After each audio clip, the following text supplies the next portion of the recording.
since we visited Poisson. Maybe we should head over and have a look around. Hey, traveler. Paimon. Oh, Paimon knows that voice! Over here.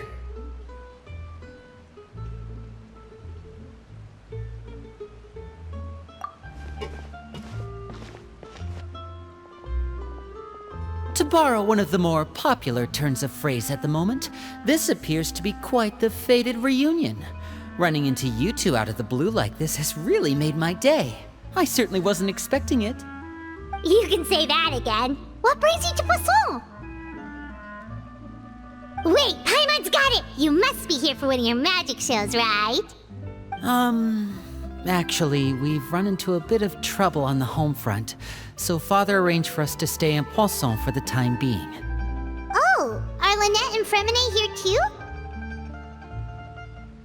Yep, along with most of the other members of the House of the Hearth. You may have noticed Poisson seems a bit more crowded than usual. So you're saying nearly the entire organization has moved to Poisson? Sounds like you've run into way more than just a bit of trouble. What's really going on? Well... Since the two of you are so curious, perhaps I can fill in the gaps. You scared Paimon half to death! Father, you're here. You know... on second thought, maybe we don't need to know? It's all probably super confidential House of the Hearth stuff, right? We totally weren't trying to pry or anything. No need to be nervous. I could sense your genuine concern from your conversation just now. Of course, I can also understand your confusion. Sending so many Fatui here to Poisson, it's only natural that some might suspect an ulterior motive to be involved. I understand. I'm well aware you've had your fair share of confrontations with the Fatui in the past, and I can't exactly guarantee that we'll remain on good terms in the future. As for right now, however, I would say we have little reason to be at odds, wouldn't you agree? The House of the Hearth could stand to be more open with those who have worked so closely with us in the past. As for the issue at hand, well, it hardly relates to any ulterior motive. To be frank, it all stems from a certain rumor circulating around the House of the Hearth. It's an internal matter. What sort of rumor? A rumor that a certain phantom child is hiding away in the House of the Hearth. A phantom child? Ooh, just hearing the name is giving Paimon the creeps. A spirit that should have long ceased to exist is lurking in the shadows of the House of the Hearth. So I decided to bring the children to Poisson before continuing to investigate the situation. I expect I should be able to track down the spirit fairly quickly. After that, it's just a matter of resolving the situation, if you will. It shouldn't be much trouble at all. If you're curious, or if you still have some concerns, it might be advisable to stick around for a few days.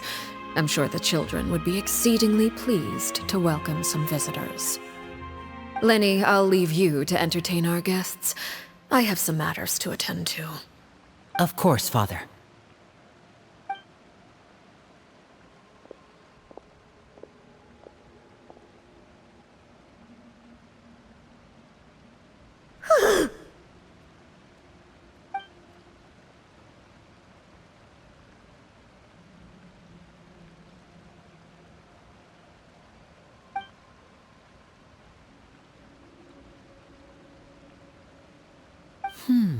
It has long been a dream of mine to invite you to our home and introduce you to my other siblings. You're quite well known in the organization already. A lot of people have been talking about you, especially after everything with the prophecy. If you're willing, why don't you stay a while and have a little chat with us? Alright. We don't have anything else to do right now anyway. But let's be clear, we're just gonna be there as guests, okay? Don't get any funny... Oh, wait a second. If we're your guests, that probably means we'll be treated to lots of yummy food, right? Of course. During our stay in Poisson, we've been helping out the locals with some fishing. We bring in quite the bounty every day. In fact, today's the perfect chance for me to show you what I can do in the kitchen. Let's go. I'll take you to where we're staying.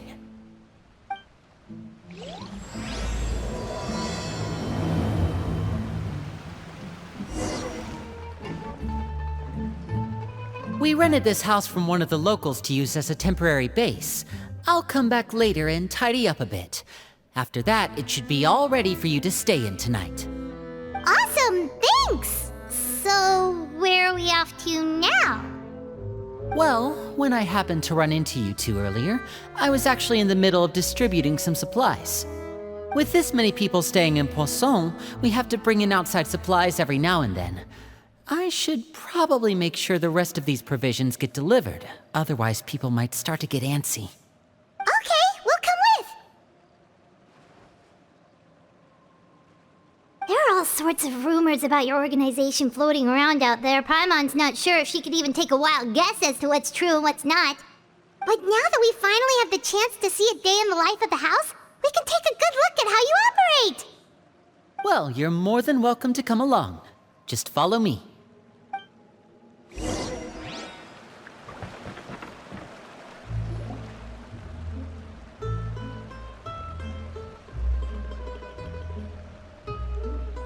Linny! You're finally here! The supplies. I'm assuming you've... Brought them with me? Yep, here you go. Hello? Something caught your eye? It's the Traveler and Paimon! No way! Come here, everyone! Hurry! The Traveler and Paimon are here!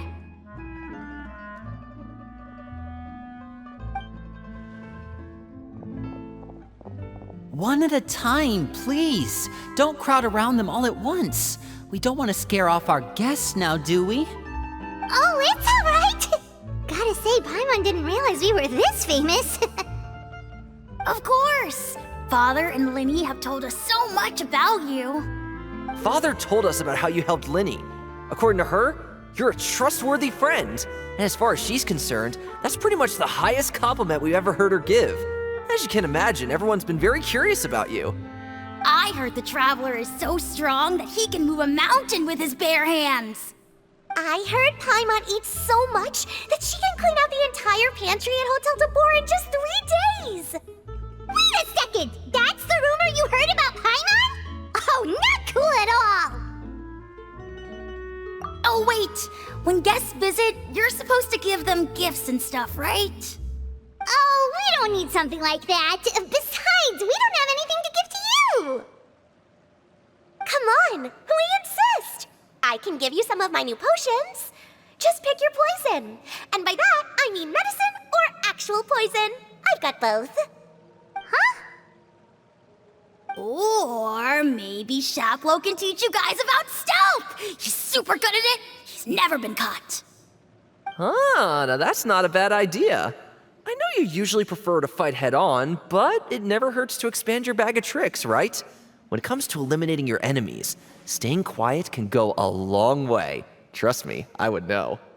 I was poisoned not too long ago, and I'm still dealing with the after effects. So I'm not quite as good as I was before, but I can still give you some pointers. Wait, when you said gifts, Paimon didn't think you meant poison and stealth tactics. But those are the best things we can give you. You don't like them? Ooh, how about this? Tell me the name of someone who really annoys you, and we'll teach him a lesson for you. All right, Fold, Selwar. I think that's enough suggestions for now. When it comes to being a good host, it's the thought that counts. You don't need a physical gift to make our guests happy. In fact, pestering them with suggestion after suggestion might make them more annoyed than anything.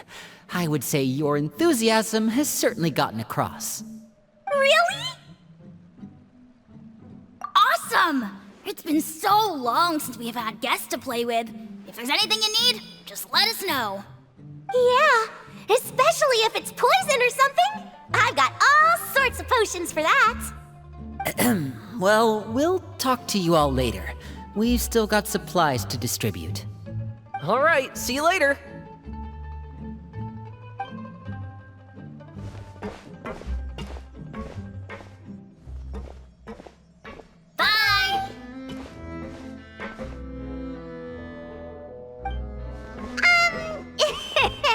Winnie. About all that poison and stealth tactics talk just now. Scared you, did it? That kind of talk comes with being part of the House of the Hearth. When Foltz was really young, he strangled all of his family pets, just out of curiosity. He was labeled a dangerous problem child and was abandoned by his family. Elwar has an unnatural obsession with potions. Father has forbidden her from trying all the different concoctions she comes up with, but she still tries to test them in secret. You really have to keep an eye on that one. Chaplot is around my age. While I'm mainly responsible for collecting intelligence, he handles surveillance. He's very passionate about his work and has no reservations about taking on some very difficult missions. I know you two probably aren't used to that kind of talk, but I can promise you they only had the best of intentions. Things like stealth tactics and developing different poisons, they really mean a lot to them. They were just trying to share the best of what they could offer, that's all.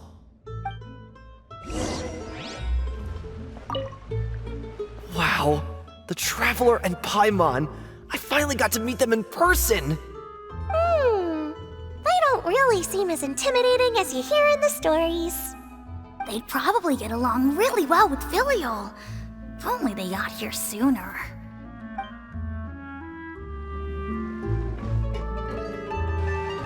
Filial, supplies are here. Thanks.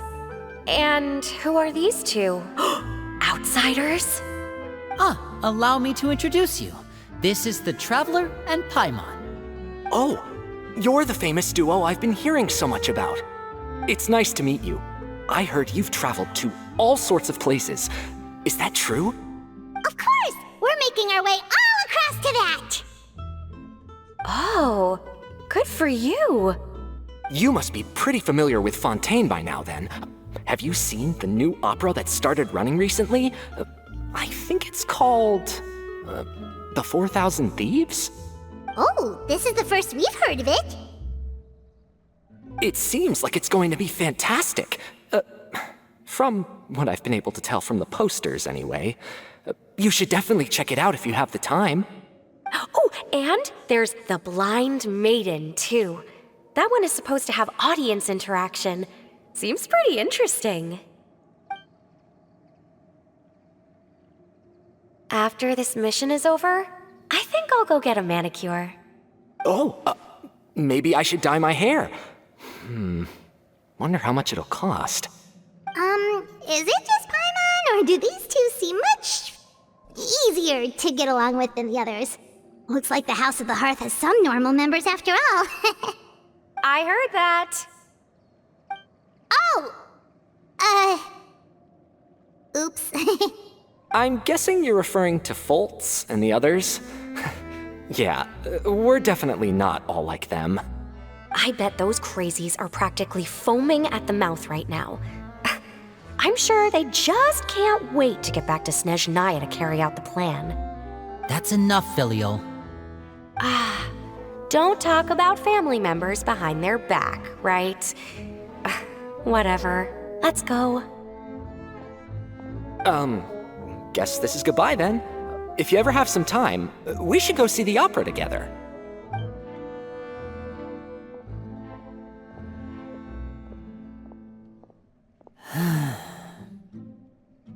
Well, that's it for the supplies. We should probably head back as well.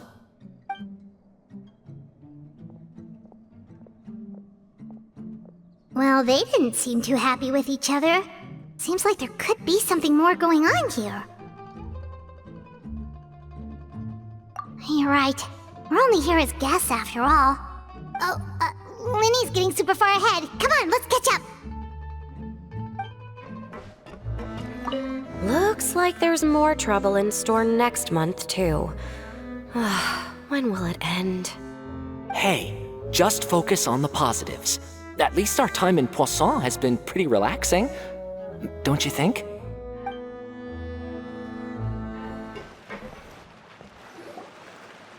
So, what do you think of the members you've met so far? Well, Father is always encouraging us to be strong-willed and independent. So if there's one thing we've got, it's people who aren't afraid to speak their mind. Well, I should probably get cooking. Wanna join? Of course! Then let's head out and... Huh? Fremine, what are you doing here? Well, Hey, nice to see you again! you too.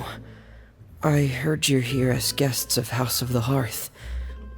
Welcome. We were just going to make some food. Why don't you come along? I could use some help in the kitchen, and I seem to remember you mentioning you wanted to make seafood soup for the traveler in Paimon. Seafood soup? Oh, Paimon's drooling already. Were you looking for something just now, Fremine? Maybe I can help. It's nothing. I just wanted to see if there were any extra supplies. Yeah, we've got some left over. What do you need? Some food and water, and some clean cloth, if possible. No problem. Give me a second here. Food, water... Wait a minute. What do you need all of those for? You're not on any missions as far as I'm aware, and you were just going to come eat with us. So what's this all about? I thought I'd grab an extra portion because I get hungry at night. Could be because I'm growing, you know, and... Fremine, you remember what I told you? You're not like me. Your lying skills still need some work. Tell me what's going on. Is it really bad enough that you have to keep it from your own brother? Maybe it'll be better if we gave them some space.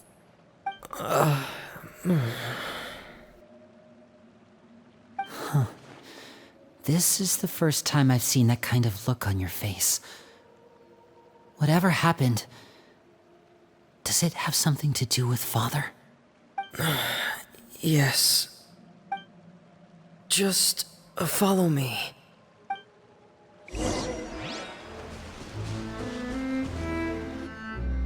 You're back! Oh, and you've brought some friends with you this time. Hello, my name's Linny. I grew up in the House of the Hearth. And you are? Hi, Linny. I'm also a child of the House of the Hearth, just like you. You can call me Clairvy. Clairvy? It's nice to meet you. Does that name ring any bells, Linny? No, not at all. That's not a name we have on our roster, I'm sure of it. What I'm not sure of, though, is how she managed to sneak in. She must be the phantom child Father's been searching for. From the looks of it, I'm guessing you were the one that found her, Fremine. You, haven't told Father, have you? No, I haven't told anyone. I've just been keeping her hidden. For how long? About half a month now.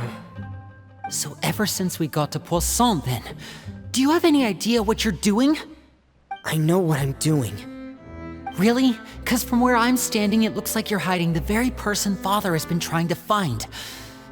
If Father finds out about this, everyone involved is going to be punished. You know the rules of the house, Fremine. I know you do. Father doesn't tolerate any form of betrayal. So why are you doing this? I've thought it through. And I just can't hand her over like that. Linny, don't you remember last year? Sheplo nearly died after getting poisoned during that one mission. He wasn't able to get back before the poison started taking effect, and not a single person was there to help him. That night, while I was sleeping, I heard a voice telling me to go save him. I opened my eyes, but I couldn't find the source of the voice. I thought maybe I was just hearing things, but I went to look for him anyway. Luckily, I got there with enough time to save his life. That feeling of being haunted, of hearing voices, It's happened many times in the House of the Hearth. I'm sure you've noticed. So what you're saying is, that was her? She was the one who spoke to you that night? Unless there are other spirits roaming around the House of the Hearth, I don't think there's any other possibility. If Clairvy were our enemy, it wouldn't matter whether she was a spirit or an actual child. I would have acted without a second thought, because that's what Father ordered us to do. But she's been living with us, helping us from the shadows all this time. I think that makes her family. I couldn't just hand her over to be dealt with. Not when there's so much we still don't know. So what's your plan then? You can't keep her here forever. Someone is bound to find out eventually. I haven't thought that far yet. I don't want to disobey an order from Father, but I also don't want to put Clairvy in danger. Come with me. There are a couple things I'd like to say to you in private.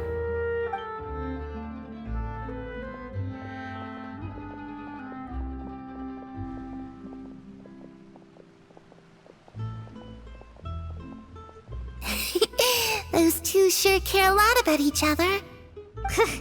Well, they got a funny way of showing it.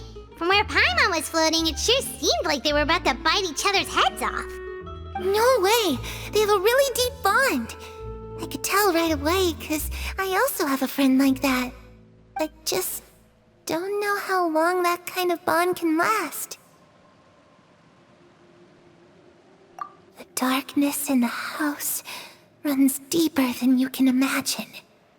No one can get out alive. I'm sorry, Linny. I really didn't mean to drag anyone else into this. Oh really? You didn't mean to? 'Cause I for one wish you did. Huh? What do you mean? You know, when we were younger, you didn't call me Linny. You called me brother, just like Lynette. We grew up together, the three of us. We were all orphans, all rescued by Father. Of all the siblings in the House of the Hearth, I think our bond was the closest. Later on, when you started calling me Linny, I wasn't actually surprised. After all, Lynette and I are related by blood. We've had to depend on each other to survive long before we joined the house. Linny, The darkest and most difficult moments of my life happened before you and I had ever met. I'm sure that's true for you as well.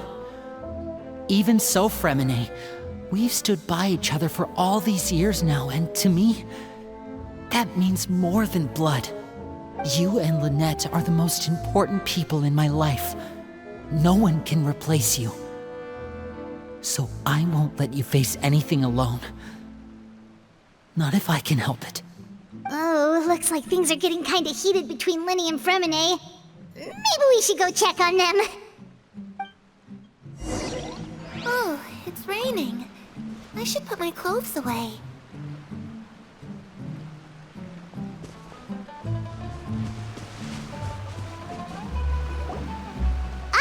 Hey, you two! Hope we aren't interrupting anything. Like a fight, or...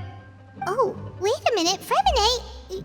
You're not crying, are you? Is everything alright?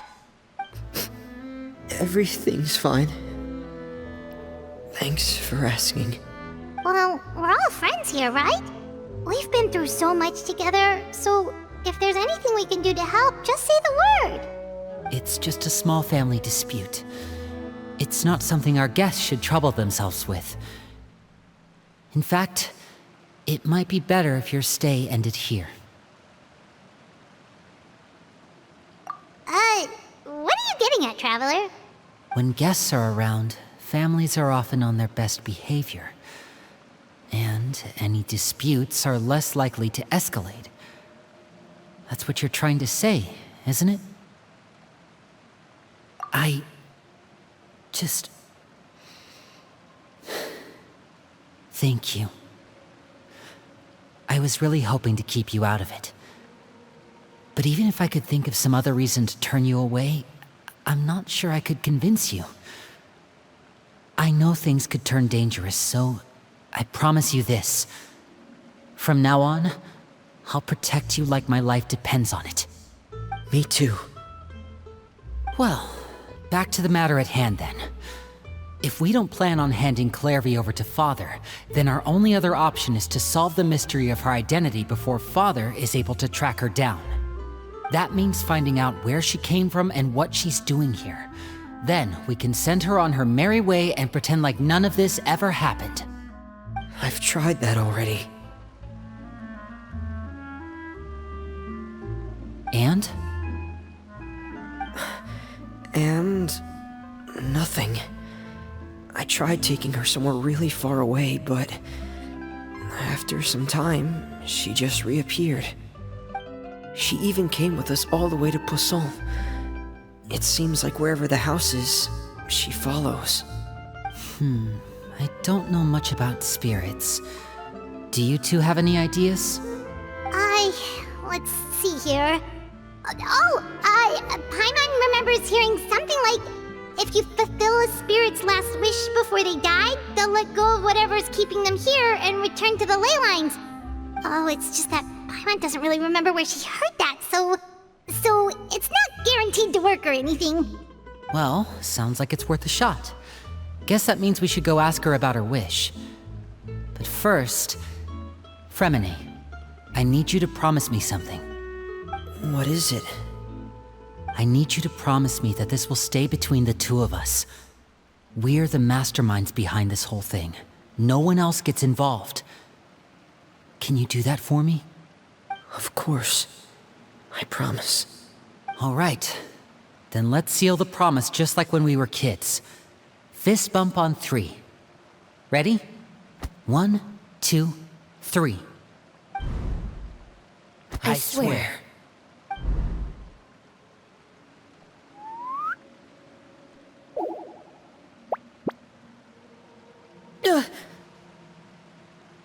Whoa! Lynette! But what a surprise! What brings you here, dear sister? And, when exactly did you get here?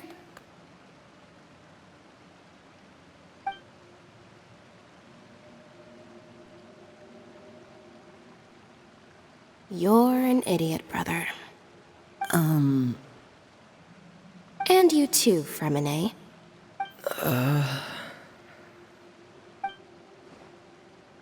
You 3, Traveler. And you 4, Paimon. Wait, what did we do? I've seen Clairvy around the House of the Hearth before. I hadn't seen her in Poisson, so I figured she must not have come with us. But it turns out, you were just hiding her. I heard you talking about your plan. Rather than steering clear of the situation, I'd rather fully join in.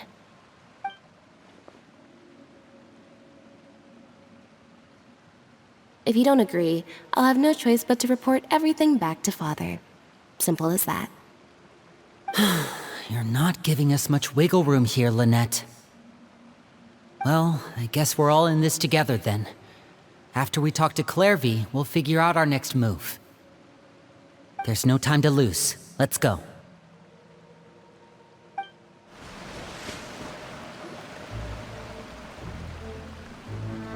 I'm full. Thank you for bringing me this food, you guys. She said she's full, but the food doesn't look like it's even been touched. That's right.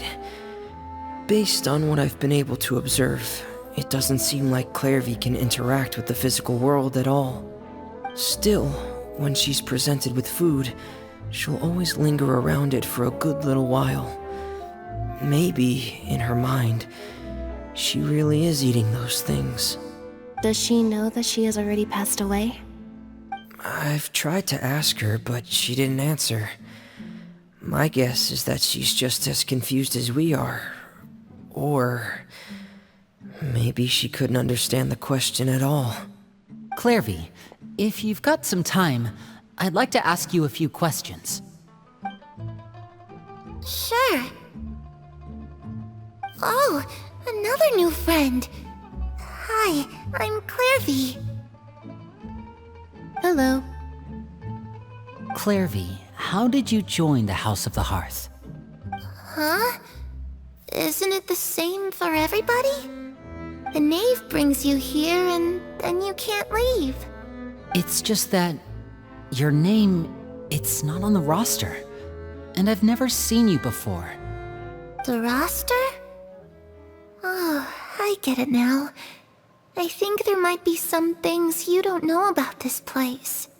The people in charge, they're not as nice as they look. They say they keep a roster, but it's not complete. There are a lot of people who aren't on it, and never will be. In this house, some people are family, and other people are just test subjects. Those kinds of people aren't ever going to get a place on the roster, unless it's the roster of people who've been executed. Wait, does that mean the knave... She...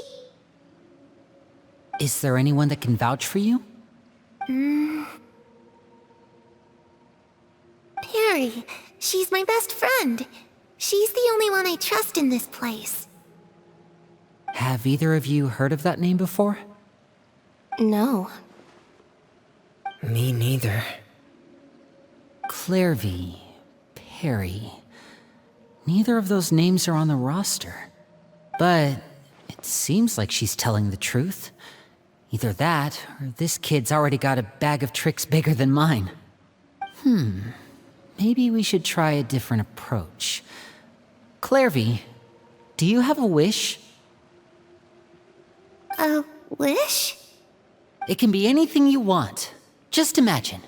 It's your birthday, you're blowing out the candles, and your wish is...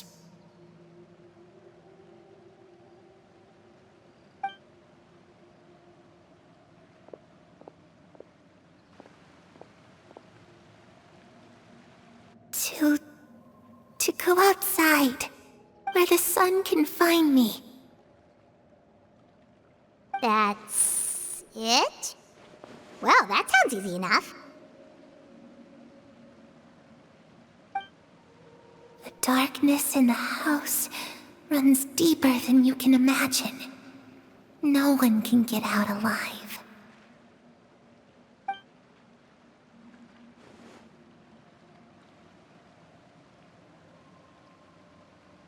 Okay, time to divide and conquer. Listen up, I've got a plan. I'll try and find a way to use basic illusory magic to take Clairvy outside and bring her somewhere with sunlight. Lynette, try and find the list of executions that Clairvy was talking about, and see if her name is on it. Fremine, you stay in Poisson. We can't be the only ones who've had run-ins with Clairvy. I need you to collect intel on everything she's said and done. Understood. I'll try my best. What about us? What should we do? I really appreciate your willingness to help, but this is a family matter. I don't want to drag you in too deep. It's too risky. Let me think. Since Father considers you to be guests, maybe you could stick by her side for a little while. You don't need to do anything except keep up some nice, casual conversation. Ah, Paimon gets it. You want us to distract her. I'll give you a magic bird. If Father suspects something, all you need to do is release it when she's not looking, and it'll alert me that something's wrong. Of course, that's only as a last resort. If Father doesn't seem to notice us, there's no need to make contact. We'll reconvene here tonight after all's said and done. If the worst-case scenario happens and we're discovered, just tell Father everything. We're not going to let our guests get punished for our own actions. That's where we draw the line. You too. Okay, this is where we part. Father should be at the beach nearby.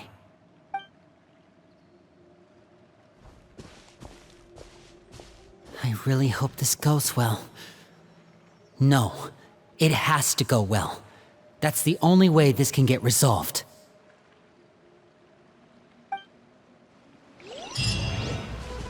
Clairvy, I'd like to take you somewhere. Is that okay with you? Sure. Where are we going?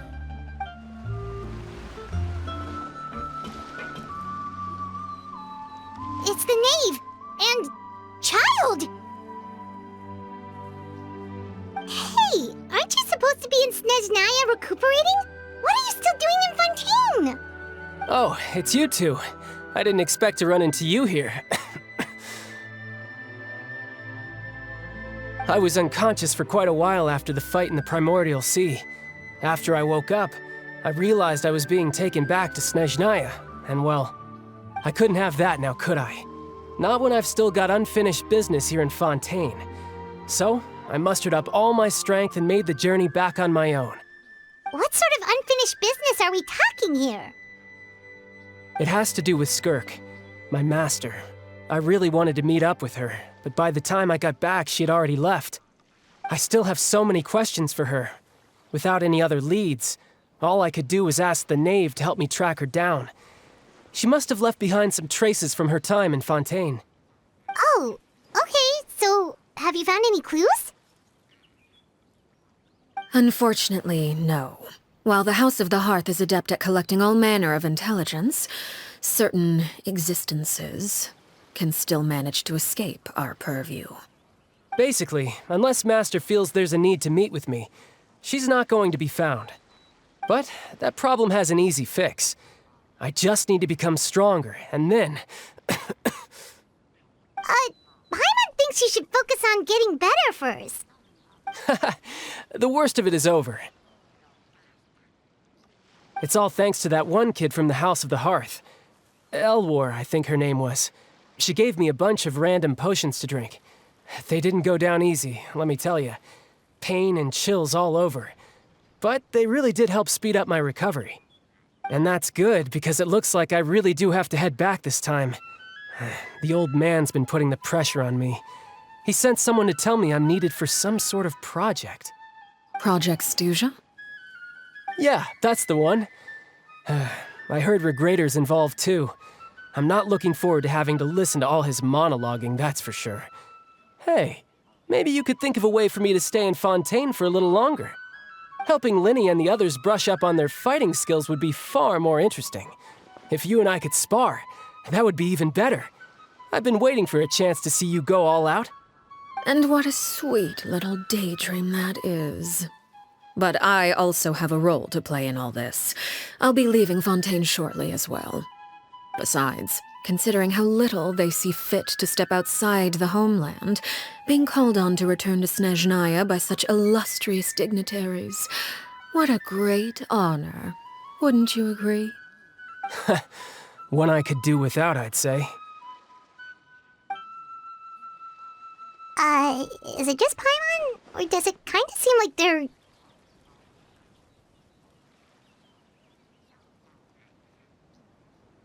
So, dear guests of the House of the Hearth, to what do I owe the visit? we just... Right! We're super close to Linny and the others, but we still don't know much about you! Is that so? Introductions have already been made, have they not? Oh, well, you see? There's only so much you can learn about someone from a short introduction. At least tell us something a little extra, like... why do you call yourself father? Huh, good question. I'd also like to know. The fact that you have to ask tells me our intelligence work has been quite successful. Telling you the answer to that question would only serve to undermine that success. And we can't have that, now can we? Spoken like a true diplomat. That was some expert sidestepping right there. Well, if there's nothing else, I think I'll take my leave. I still have a small matter to resolve at home. Wait, don't go!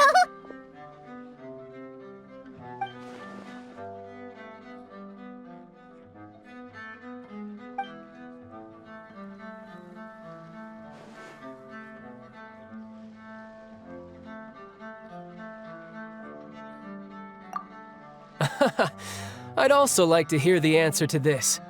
I've met some of the members of your organization, and they all seemed like really good kids. They actually reminded me of Tonya and Tusser. Which, by the way, if you ever betray them, I'm just letting you know, I won't let you off easy. And why would I betray them? Well, you've already betrayed the House of the Hearth once, haven't you? At least, that's what I heard.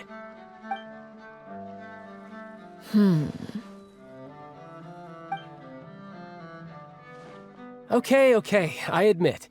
That's just what the old man told me. The rooster, I mean.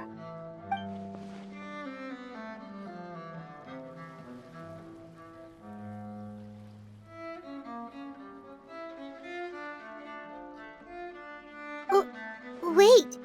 Did you really do something bad to those kids? Never mind what I've done. I'm more curious as to what the mighty rooster had to say. Care to enlighten me? Ah, well, nothing much. Just some stuff about you taking out many other members of the House of the Hearth, and even going so far to attack your own family. I see. Oh, based on your reaction, I'm guessing it's all a bunch of lies. Hardly. I don't appreciate his particular turns of phrase, but I suppose he didn't say anything untrue. Although, it would be more accurate to say that there is a certain level of prejudice involved, but I don't intend to clear that up just yet. Prejudice has a funny way of concealing the real truth behind certain things, an attribute that I find to be quite advantageous. Call yourself a Fontanian, for example, and people will assume all sorts of things, when the real truth is that this is simply the land where I was raised. Huh? You're not actually from Fontaine? But then why did you try to help out with the prophecy and everything? I was trying to protect the children born in Fontaine. Claiming that I myself was a Fontanian simply made it easier to operate. People would hardly suspect a fellow Fontanian of having any ulterior motives. Who wouldn't want to save their homeland after all? The primordial sea wouldn't have any effect on me, but it would have caused great harm to the House of the Hearth. Well, you wanted extra information, didn't you? There you go. I hope that satisfied your curiosity.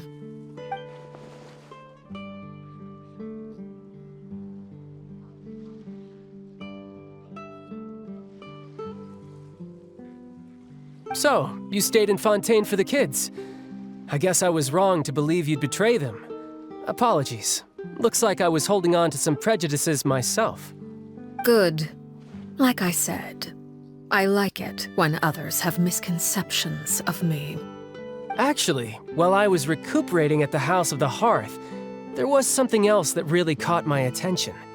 I heard that members always resolve disputes and arguments with a friendly spar, and the loser has to back down. Seems pretty cool if you ask me. Would also give them plenty of opportunities to hone their skills. Well, that's only a recent development. In the past, such spars weren't nearly so friendly. The losing party would lose everything, including their life.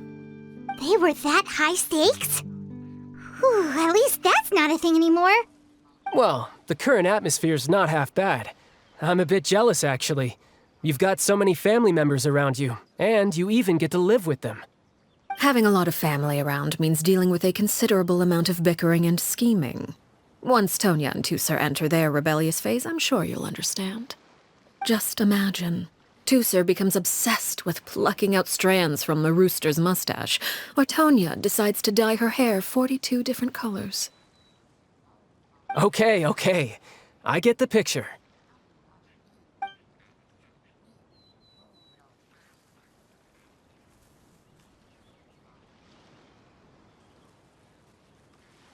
Well, would you look at the time? I should probably get going. Traveler, Paimon, I'm not sure where our paths will cross next, but the next time we run into each other, we should definitely try and find some time to spar. Again, maybe this is a conversation we can have when you look less like you're gonna kill over. All right. Well, thanks for everything, Arlecchino. No thanks necessary. You also played a part in obtaining the Gnosis. I would say we can call ourselves even. I like the sound of that. Well, I'm off. See you all some other time. We should probably get going too. Do you want to head back with us? Oh? You want me to leave so soon? Oh, well, you see, I'm rather enjoying the evening breeze. If you don't mind, I think I'll stick around for a bit. I have some things to think about. Apologies for not attending to you like a proper host. Please forgive this slight. I do hope you'll have a pleasant stay. we managed to keep her distracted until nightfall. Good thing Child was there to keep the conversation going. You don't think she suspected anything, do you? Oh, I wonder if Liddy ran into any issues. Let's hurry back and see how everything went. Oh? You decided to stay a little longer? Let's take in the ocean view together, then.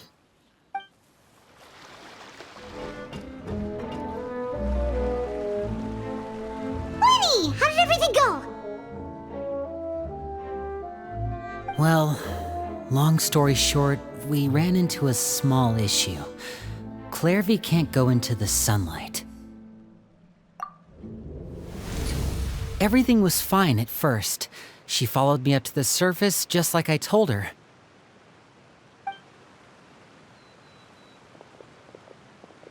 But as I led her out of the shadows and into the sunlight, she vanished. I turned around and there she was, standing at the edge of the shadows, silently watching me. Huh. Maybe she's afraid of sunlight, or... No, it wouldn't be her wish if that were the case. Well, we could always try pushing her into it. Oh, true. I've pretty much tried it all already. Nothing worked. Eventually, the sun went down, so all I could do was bring her back here. How did it go with you, Lynette? Good. I've got the list. It's right here. Really? Well, what are we waiting for? Let's take a look!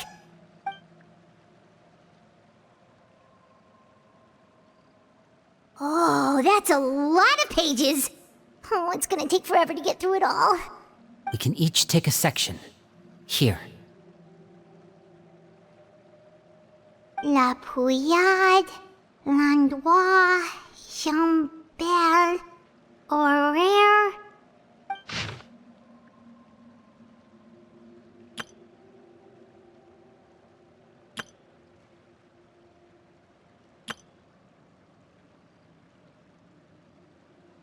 Oh, yikes.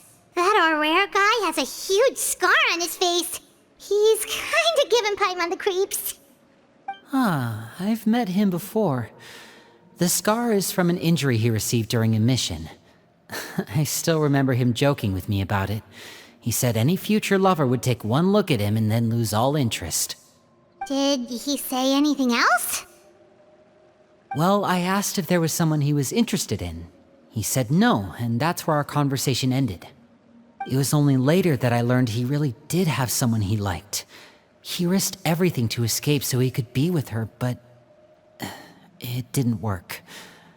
One day, Father asked to see him, and, well, I never saw him again after that.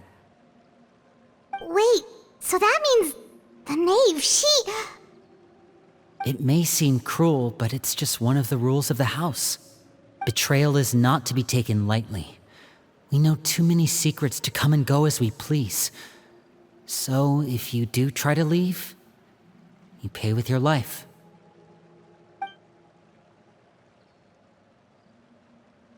Her name's not here, huh? Well, that's not too surprising. It doesn't seem like this list is complete. It only contains records dating back around 5 years. Let's shift our attention then. Fremine, were you able to find anything out? Fremine. Sorry. I was thinking about something. I managed to talk to quite a few people, but I couldn't help but notice that the atmosphere in the house was a little... strange. Strange. Yeah, I mean, I know there have been arguments in the past, times when people haven't gotten along. Chaplot and Filiol are a good example of that. Oh, those are two of the people that we met while delivering supplies. Paimon can see how they might not get along. They had very different vibes, and their, interests seem to be pretty different as well. That's to be expected, actually. Father brought us all here, shared her knowledge with us, taught us how to fight. That's one thing we all share. But that's also where the similarities end. Not all of us feel the same desire to stay here. As members of the House of the Hearth, we're also considered part of the Fatui. And to a lot of people, that's an identity they never asked for. Certain members get older and realize they want something else for themselves. But considering the rules of the House, most people would never say that out loud. People like Chaplot and Foltz are loyal to Father and her vision. They're proud to be part of the Fatui. Filiol and Nantoy, on the other hand, well, they aren't quite as enthusiastic. These kinds of conflicts have always been there. It's not like Father is in the dark about any of this. Well, that's true. But it just feels like things have gotten worse lately. Filiol and the others, it seemed like they were meeting in secret to talk about something. I can't say for sure, but I think they've met Clairvy. You think she's been inciting them to act out? No, not exactly. But I wouldn't be surprised if she said something to them about the darkness in the house and how deep it runs. She's told me about it before. Experiments being run on children. People being used as pawns on the battlefield without so much as the strength to survive. And they just believed all that? Without any evidence? Clairvy's words probably gave them the excuse they were looking for. Whether they actually believe them to be true is secondary. This is all because of Project Stuja, isn't it? Whoa. Hold on a second. What's this Project Stuja all about, huh? This is the second time it's come up now. Sorry, but I'm not sure of the details either. I only know what Father has told us, which is that it's something the Rooster and Regrader have been working on together. Apparently, it has to do with the Fatui's strategic plan for the future. Because the House of the Hearth was so successful in obtaining the Gnosis, we now have the honor of playing a key role in Project Stuja. Wait, but isn't that a good thing? Key role is just another way of saying dangerous role. To us, the whole thing is an inconvenience. Father thinks so too, but she's in no position to refuse. Their plan isn't exactly unreasonable, and they've been funneling the house a lot of funding. It's just that we'll lose a lot of members in the process. Participating in the plan, it's an honor in name only. What they're really trying to do is subdue us. The existence of an intelligence organization outside their control makes them feel uneasy.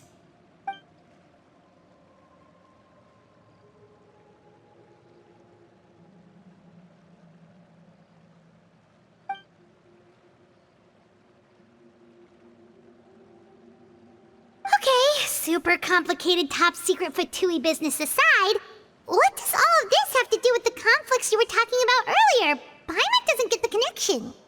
External pressure has a way of exacerbating internal strife. You can't overlook the power of fear either.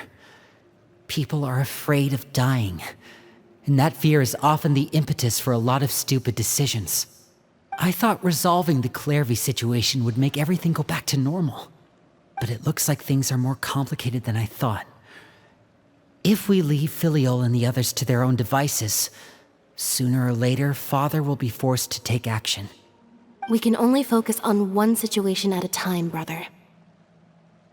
You're right. Even if we confront Filiol and the others, it won't do any good. It might even make matters worse. We should focus on Clairvy for now. Well, it's getting late. We should head back and get some rest. We'll try again first thing tomorrow.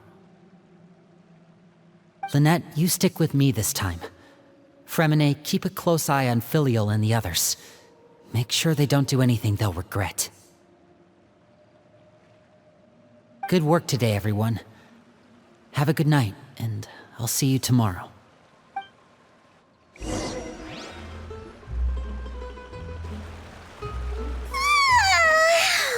I'm always looking forward to an early night, but she can't sleep at all. Hey, you don't think the knave will be too angry with Linny and everyone if she finds out about all this, do you? She's even scary when she smiles. If she were to actually get angry... Ooh, you have to protect Paimon if that happens, okay, Traveler?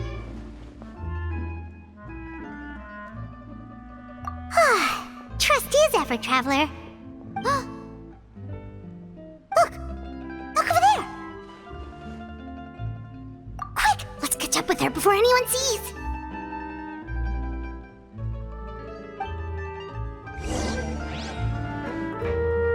Over there! Oh, where is she going? Oh, if someone sees her, we're toast! Oh, look! She stopped!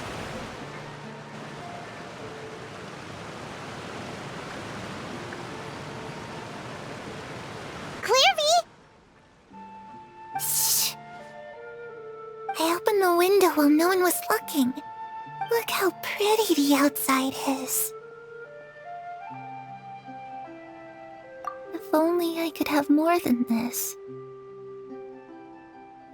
You probably think I'm being silly, huh? All this hopeless resisting. It's better to dream of what I could have than try to make it a reality, right? Please, help us get on the same page here, Clary. We need you to tell us what you know. Can you do that? Sure. Although, after you hear all this, I think you might regret that decision. Everyone in this family is nothing more than a tool, something to be used and exploited. We're all expendable, including me. As long as you're useful, you get to stick around. Lose your value, and you're handed over to the doctor, experimented on, and given a fate worse than death. I've seen it happen again and again, and I've had enough. You're saying the knave did all that? It's just, that doesn't seem like something she would do. She's scary and all, but it seems like even she has lines she wouldn't cross. I knew you wouldn't believe me. Everyone thinks she's a good person. They all think of her like a real mother. Mother? But she doesn't deserve that title. She's disgraced it and tarnished it. And if I had things my way, I'd never see her again. If only Perry were here, she'd understand. Perry. There's that name again. Also, Paimon's getting a strange feeling. It almost feels like she's not really here with us. Paimon can't tell if she's actually talking to us or if she's mistaken us for someone else. Well, in any case, it seems like she really needs someone to talk to. We should keep her company for a little longer. She looks so young. But it seems like she's been through a lot. It's getting windy. I should close the window. Ooh, look at the moon. Isn't it pretty? Hey, wanna hear a secret? I heard that if you look up at the night sky in Snezhnaya, you can see the aurora. It's supposed to be super pretty. Even prettier than the moon tonight. Perry and I promised each other that once we're older, we're gonna go see it together. But I can't find her. I'm worried she's also been... No, that wouldn't happen to her. She's special. Mother likes her a lot. We should really go talk to Mother, but we just fought. She doesn't want to see me, and I'm too scared to face her. What should I do?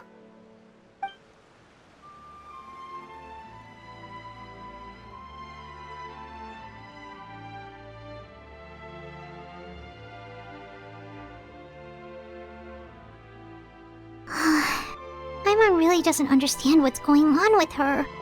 Well, let's head back. We've got an early morning tomorrow.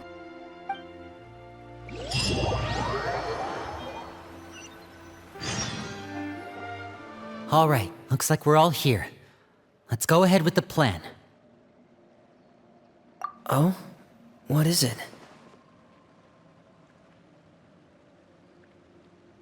What makes you ask that? Well, we kinda ran into Clairvy last night, and that's what she told us. We met the doctor back in Sumeru. He's super dangerous, and he's done all sorts of bad things. It's possible that Father and the Doctor have had certain dealings, but I don't think Father would work with him. We're not really on the same side, so there's not a lot of trust between them. That doesn't exactly set the stage for a successful partnership. I did hear, though, that when Father first became a Harbinger, the Doctor offered to work with the House of the Hearth. Father rejected most of his proposals, except for one. It had to do with some sort of secret experiment. Secret experiment? Could that be what Clairvy was talking about? I don't think so. I don't know any details about the experiment itself, but I do know it's an entirely independent operation. The Doctor only proposed a direction for the research. That was the extent of his involvement. I still don't think that counts as working together. The details of the experiment are confidential, but complete records are kept on all participants. That doesn't seem to be the case with the situation Clairvy referred to. I know you don't agree with some of the Fatui's methods, and I'm not asking you to. But I am asking you to trust us on this. The House of the Hearth has its own principles. There are certain lines we're not willing to cross. Alright, that's good to hear at least. Clairvy seems to think the Knave and the Doctor worked together to do something horrible. If that turned out to be true, Paimon doesn't know how he would even face you guys. It's just that it doesn't seem like Clairvy is lying either. The easiest thing to do would be just ask the Knave directly, but Paimon doesn't think she'd tell us. Father didn't come back last night. She's probably still near the shore. We'll be counting on you to distract her. Lynette, you're with me. Fremine, you know what to do. Be on your guard, everyone. All right, let's get to it.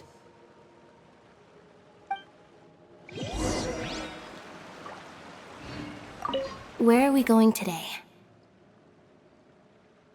Let's try somewhere further away this time.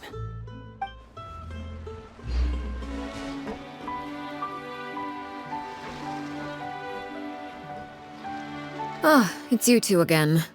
I must say, you look a bit pale. Did you have trouble sleeping last night? A little. Perhaps if you had less on your mind, you'd be able to absolve yourself of such troubles. So what are you planning to do now? Catch up on some sleep? Or should I give you some time to rack your brain for a topic to discuss before I ask any questions? Although I must profess to being curious. Without Child here, how do you plan on distracting me? Us? Distract you?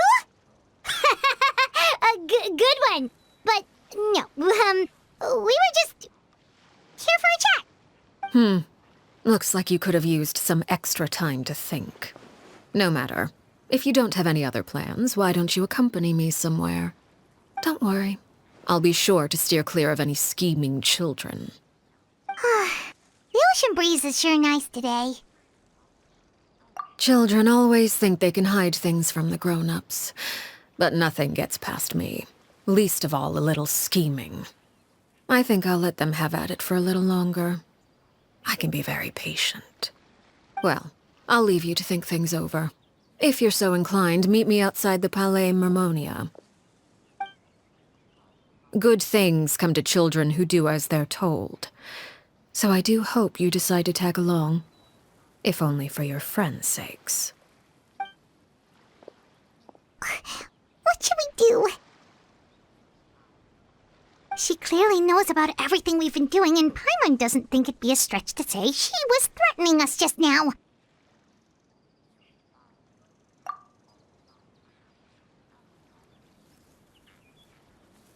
Oh, good idea. Hopefully he sees it in time. Well, we should probably head to the Palais Mermonia. Paimon doesn't want to find out what happens if we don't show up. Based on what the knave was saying just now, it sure didn't seem like it'd be anything good.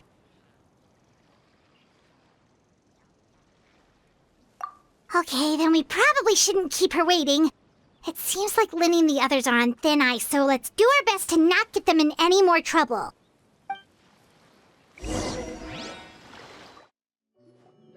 Seeing as we still have some time before my meeting, we might as well enjoy some pleasant conversation while we wait. I'm glad to see you get along with my children. Being surrounded by good companions is necessary for a child's development. You're not planning on doing anything to them, are you? I assume you're referring to Linny, Lynette, and Fremine. Although, there's that situation with Filial and Nentoy as well. It appears quite a few people have been acting out lately. No matter. I'm not one to discriminate. All those who betray the house meet the same fate. There are no exceptions. Does that mean you're going to kill them? Oh, are you here to beg for their lives? I'm sorry to disappoint, but the rules of the house change for no one. In my organization, everyone is responsible for their own actions. But don't you care about them at all? They really respect you. They even call you father. You must feel something for them. Any organization in which feelings come before principles is one destined for ruin.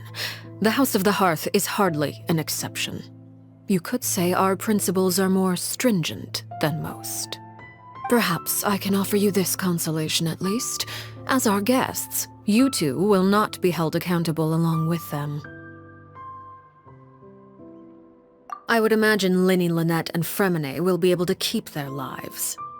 As for Filial, Nentoy, and the others, I'm afraid there's little I can do. They can try to escape, but once you know our secrets, there's no getting out alive. But that's awful. Ah, you seem concerned. Out of consideration for my guests, I suppose I could turn a blind eye for a little longer. If Linny and the others manage to dispose of Claire V in the meantime, all evidence of their wrongdoing will be lost.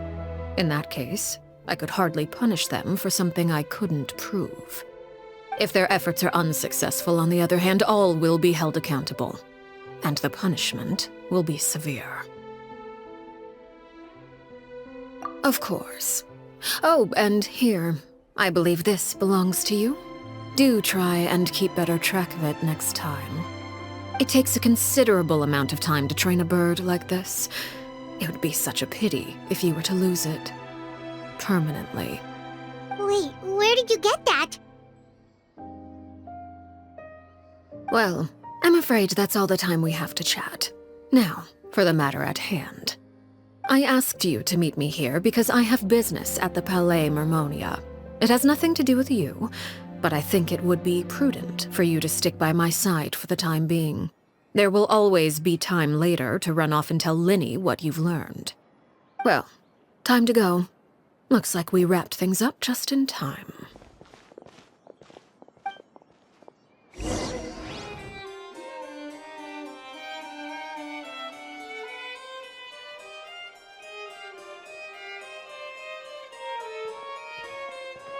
It's been a while, Monsieur Neuvillette. I must say, I wasn't expecting my meeting request to be approved quite so quickly. The Palais Mermonia operates with an efficiency worthy of admiration. It is only right that an esteemed diplomat such as yourself should be afforded the proper level of respect. Although, if I may speak plainly, I must confess that I did not anticipate we would have the occasion to meet again after presenting you with the Gnosis. I see you brought the Traveler and Paimon with you as well. If I may inquire as to the purpose of your visit. I'll be departing Fontaine shortly. There is, however, an outstanding matter that I would like to see resolved before I go. It requires a rather lengthy explanation, I'm afraid. So I took the liberty of explaining everything in this proposal. Please review it at your leisure, Monsieur Neuvillette.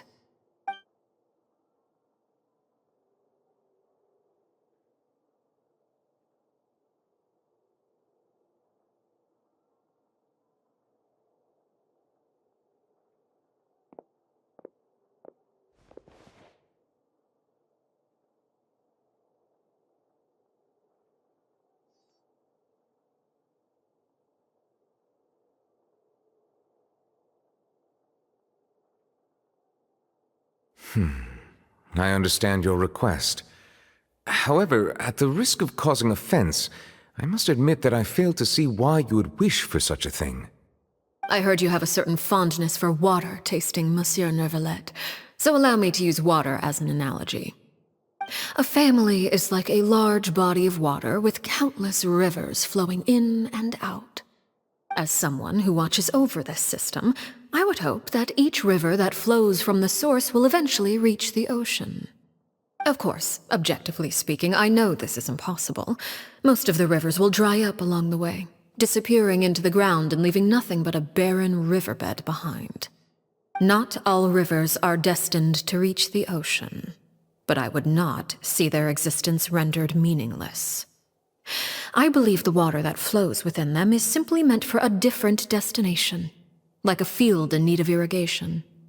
Or perhaps the glass of a certain water-tasting enthusiast. Did you get any of that, Traveler? Your words paint an optimistic picture indeed. Allow me to remind you, however, few among us are willing to sip from a glass filled with tainted water. It may have been tainted at one point in time, but not to worry. I'll make sure it's drained of all impurities and returned to its cleanest form.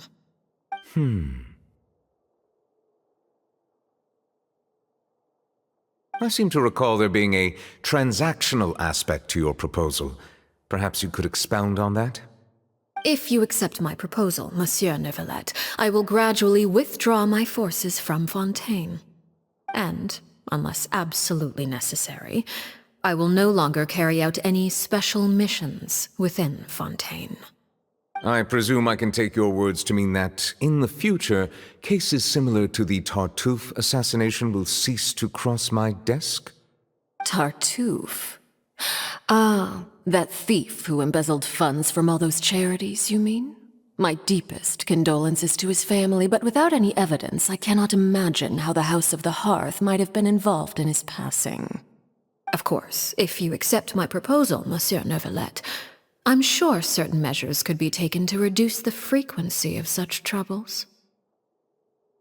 You choose your words carefully indeed. In that case, I am inclined to accept your proposal. My thanks for your generosity, Monsieur Neuvillette. Well, with that settled, we should be going now.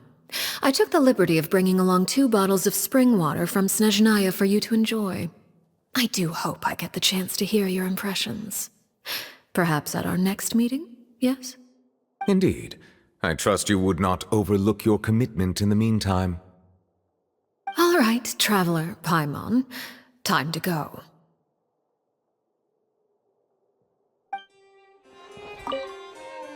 I believe I've told you before that my emotions easily resonate with those of others. Yet in the few meetings I've had with that Harbinger, I haven't been able to sense any aspect of her emotional state. Her mind is like a still body of water. Who knows what darkness lies in its depths, and the lack of ripples on the surface gives nothing away. It's unclear whether this is her natural state of being, or whether it's an incredible strength of will that gives her the ability to master her emotions. Either scenario, however, suggests she is a very dangerous individual. I do not expect an explanation as to why you two are by her side. Whatever your reasoning, I would only advise you to take caution.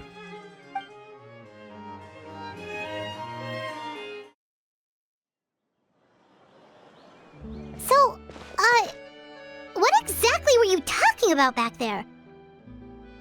Paimon only only heard you mention some rivers, a large body of water, and then some kind of irrigation scheme. You really want to know? I would imagine there might be more pressing concerns at the moment. Lenny, Paimon really hopes everything's going okay.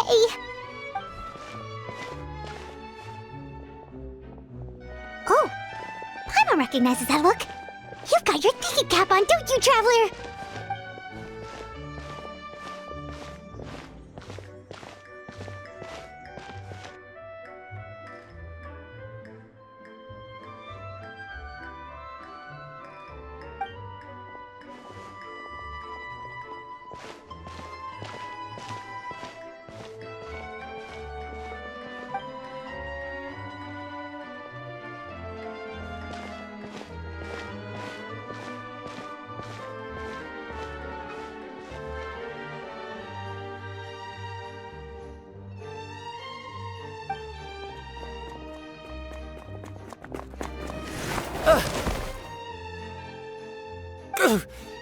Oh, shoot.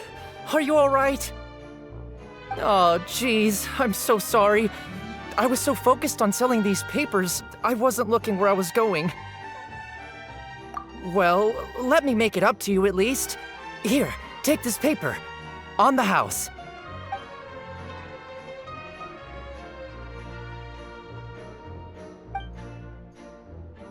Oh, you don't have to give us anything. Please, I want to. It's not like I'm short on supply. All the extras will be useless come tomorrow anyway. It's my fault, really. I was just trying to bring home some extra mora for the family, but I bit off more than I can chew. I haven't had many takers today, so I'm still swimming in papers. What's going on here? Nothing much. I just ran into your friend here on accident. I should probably get going, actually, so...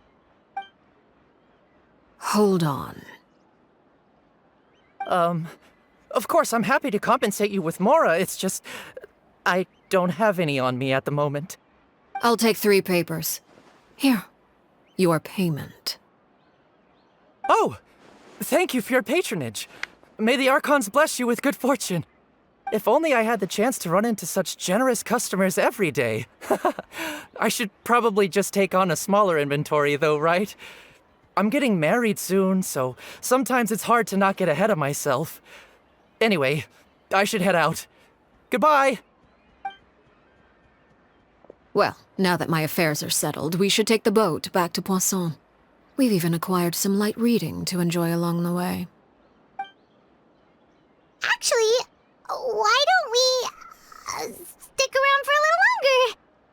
Paimon just realized how hungry she is. She can't head back to Poisson on an empty stomach.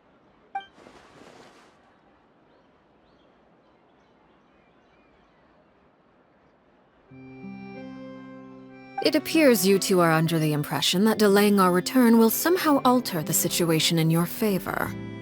I'm sorry to ruin your fantasy, but your efforts are meaningless. That being said, I could be persuaded to give Linny some extra time. I just have one condition. If you agree to my request, I'll even answer some of your questions. You're quite curious about Claire V, are you not? And my relationship to her. Wait, why are you being so generous all of a sudden? You're not gonna ask us to do something bad, are you? You overestimate yourself. You don't have the talent for bad things. Then what can you possibly... The most important consideration in a negotiation is that both sides receive something they want. Demands and threats only get you so far. Wonderful. Here it is. When the time comes, make the choice that you deem most appropriate in the situation, and lend your help to the House of the Hearth. Okay, sounds normal enough. But what do you mean, when the time comes? When is that supposed to be? That is for you to decide. Then we have a deal. Follow me.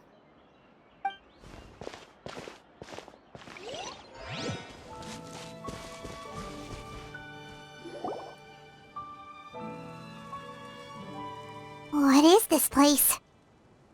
Somewhere long forgotten by everyone. It used to be a grand building. Now it's nothing more than a pile of rubble. No one comes here anymore, nor does anyone care about what once happened here. Although, this place does have something to do with the story I'm about to tell you. It was before I became a Harbinger, and before Linny and the others joined the House of the Hearth. Due to certain events, I first killed Clairvy and then her mother. And this is where it all happened. You were the one that killed Clairvy? Patience now. Allow me to explain Clairvy's side of the story first. I'll start from the beginning. Clairvy was 6 years old when she was brought by her mother, Crucibina, to live in the House of the Hearth. From the outside, it seemed like a fairy tale. A thriving family made up of kind adults and friendly children. Crucibina was the knave at that time, and the House of the Hearth was under her control. She was Clairvy's mother by blood, but she was also the mother to all the children in the house. Clairvy was happy here, for a time. But she quickly realized that being part of this family wasn't a fairy tale at all. It was a kind of purgatory. Purgatory? Exactly. The House of the Hearth takes in war orphans from all over Tevat. But as for how to raise them, that depends entirely on the person in charge. Crucibina came up with a novel idea. She would teach the children to fight, force them to duel each other, and then crown as the king of the house the child who proved themselves most worthy of inheriting her title. It's difficult to estimate the number of children who died or were maimed in the process. There's little I can say about the ones who died. The ones that emerged with permanent injuries, on the other hand, well, they still served a purpose. They would be handed over to the doctor to be experimented on, or sent away on dangerous missions. Nothing more than tools to be used and then discarded. So those were the experiments Clairvy was talking about. But what actually happened to her? You said that Clairvy was Crucibina's daughter, so if Clairvy tried to convince her to stop what she was doing, Crucibina probably would have listened, right? Despite being Clairvy's mother, Crucibina cared little for her daughter. She forced Clairvy to join the House of the Hearth only as a means to demonstrate her own impartiality as a mother, to prove that she treated all her children equally. Clairvy did try to convince her mother to change her ways, but it was to no avail. After her efforts failed, the only other option was to rise up and try to fight back. Unfortunately, the other children had already been thoroughly indoctrinated into the illusion of happiness Crucibina had created. Of course, there was one exception. Someone Clairvy's age who knew the truth about the House of the Hearth. Her name was Peruere. Wait, the friend that Clairvy mentioned? Friend, huh? I suppose we can call her that for now. Clairvy was a cheerful and passionate person with a tenacious spirit. Peruere, on the other hand, was rather cold-blooded. Her cold-blooded nature allowed her to see through Crucibina's facade. Yet, it was also this cold-bloodedness that prevented her from acting against it. At least at first. While Clairvy longed for freedom, Peruere was convinced that, amid all the fighting and violence, she would make it until the end. Despite their differences, the two became fast friends, united by their knowledge of the truth. Clairvy told Peruere that she hoped to create a real family, where no one would be killed or sacrificed. There may have been a certain naivete to her ideas, but Clairvy proved her determination many times over. She tried countless times to run away, ask for help, or expose the truth. But her efforts only earned her beating after beating. The only thing that kept her going was her strength of will. Even with her body racked with pain, she would still stand on her tiptoes and open the window at night. She and Perouer would look out at the moon together, a fierce longing for freedom shining in her eyes. But one day that light simply vanished. Oh no. What happened? Her hopelessness resulted from a culmination of things. 10 years had passed. 10 years worth of failure after failure. She and Perouer weren't children anymore, but finding any chance to escape still seemed as hopeless as ever. It was during this time that Perouer suggested a new plan. If escaping was out of the question, why not take down the very person sitting on top of this throne of lies? Mother herself.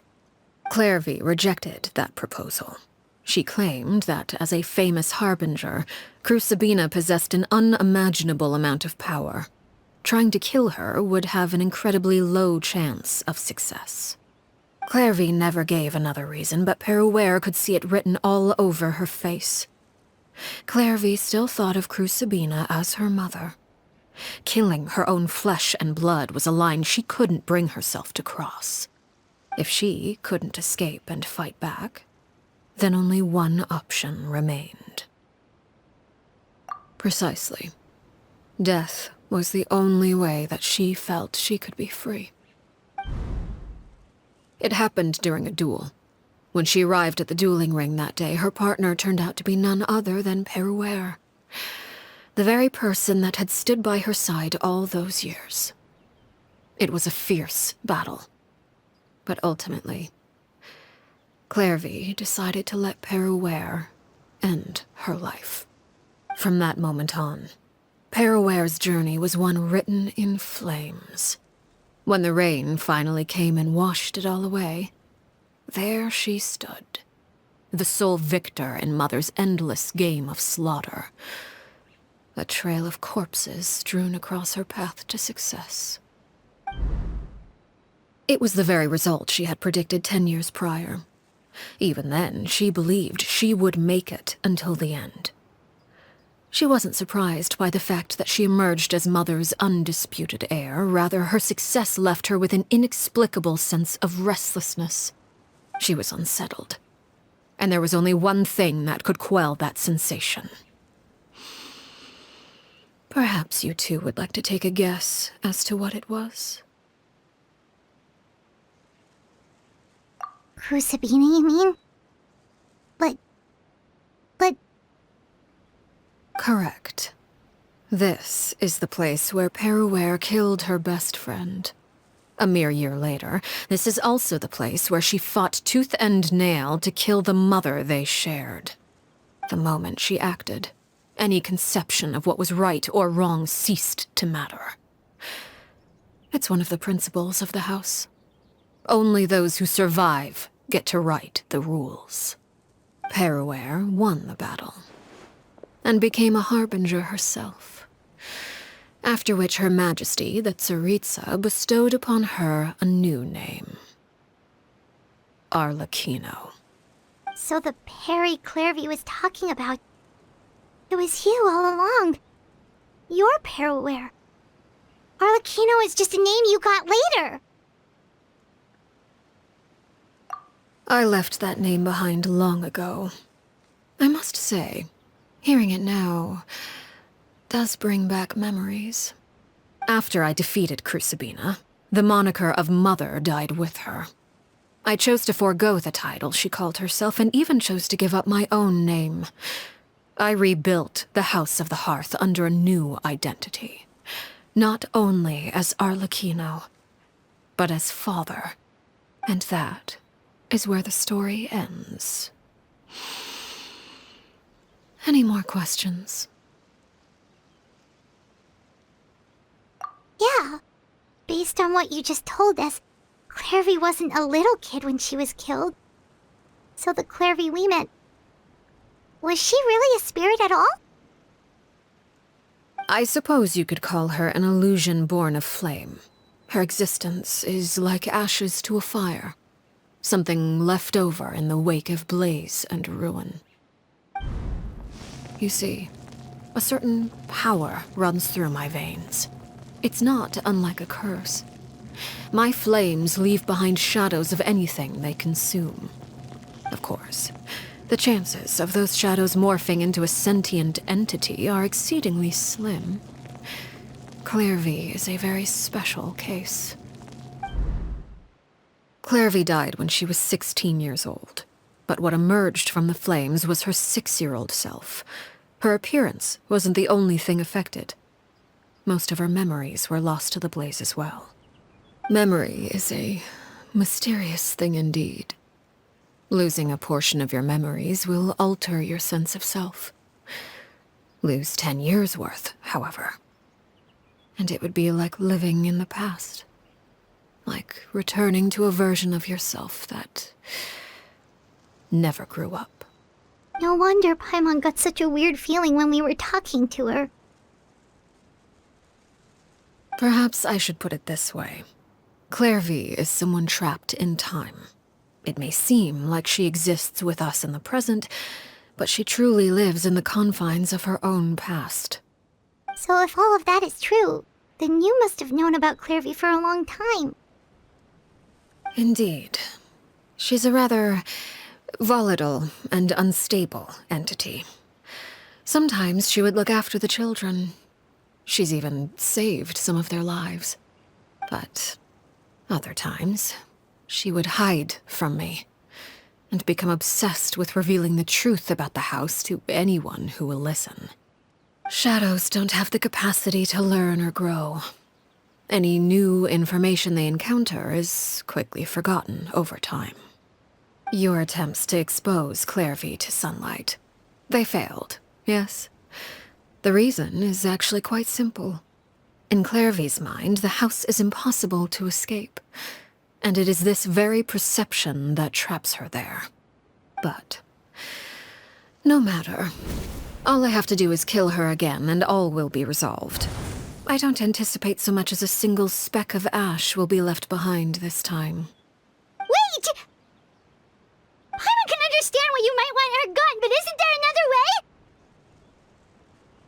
So what if she's trapped in her 6-year-old self? She's still your friend! At least talk to her first! It's too late for that. She broke the rules, and now she must be punished. That goes for Filial and Nentoy as well. She's had quite the effect on them. I hope you understand. The difference between Crucibina and myself lies in our formulation of the rules, not our policy for enforcing them.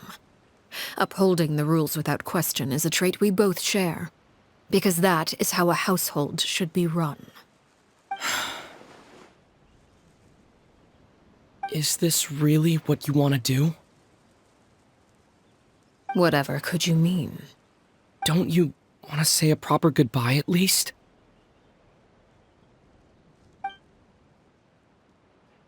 Whether as a killer or as a father, there are two things that must be avoided at all costs: anger and sorrow. Anger makes you impulsive. Sorrow causes you to waver. Well, it appears it's about time to proceed. Before we arrived, I told some of my well-behaved children to bring our troublemakers here by nightfall. I do believe I've kept my end of the deal. I gave your friends quite a bit more time. As for what happens now, we'll just have to wait and see.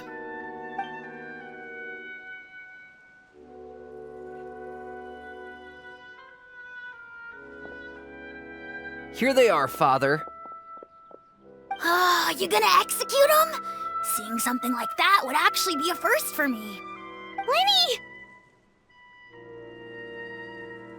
I'm sorry. I heard about how you helped buy us more time. But I still failed. I couldn't find a way to fulfill her wish. Huh? Are you... Perry? Indeed, it's been a while, Clairvy. Perry! Shh, stay right there. I'm sorry to postpone our reunion, but first I believe certain scores need settling.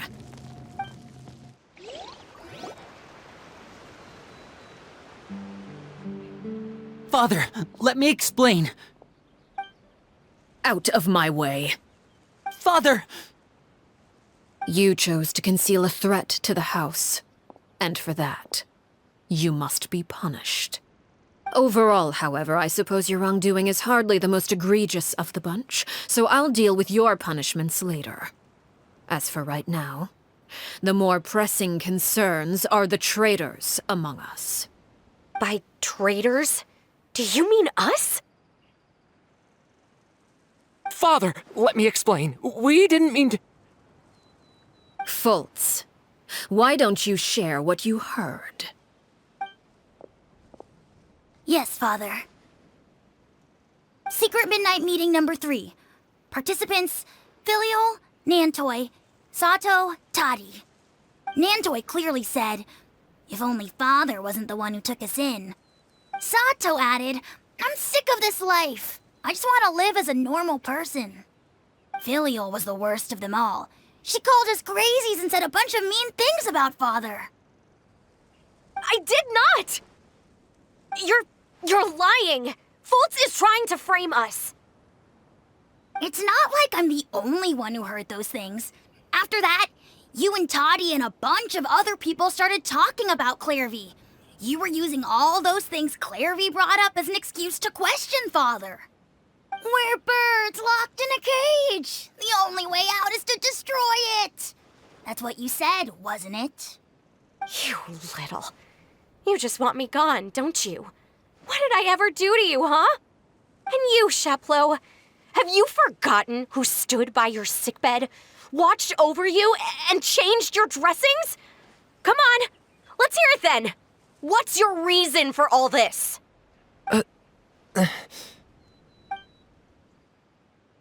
You're wrong, Filial. We don't want you to die. You're our family. Liar. You wouldn't be doing this if that were the case. So why? Why have you backed us into a corner? We all live in the House of the Hearth. You know the type of work we do, Filial. A single betrayal can cost dozens of us our lives. It's not like it's never happened before. That kind of thing is hard to forget. That's why the House of the Hearth cannot tolerate any form of betrayal. Ever since we came to Poisson, you've had 7 secret meetings. A lot of the things you talked about really crossed the line.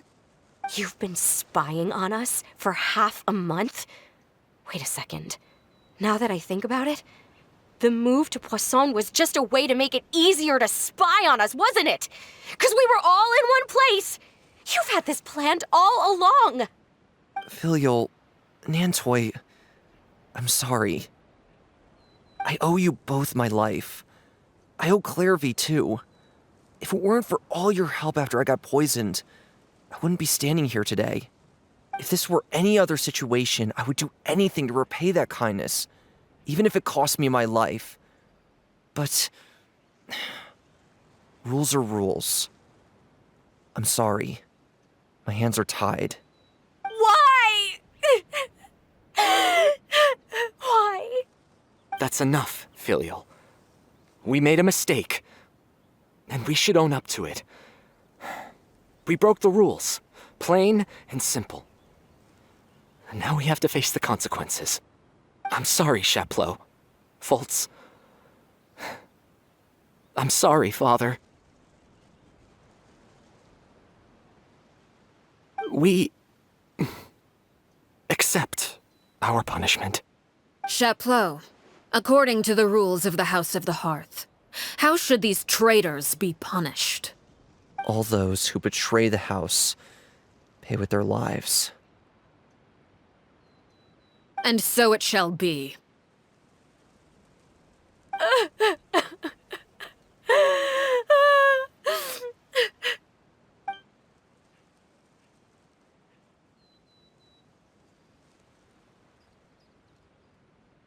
Father, please wait!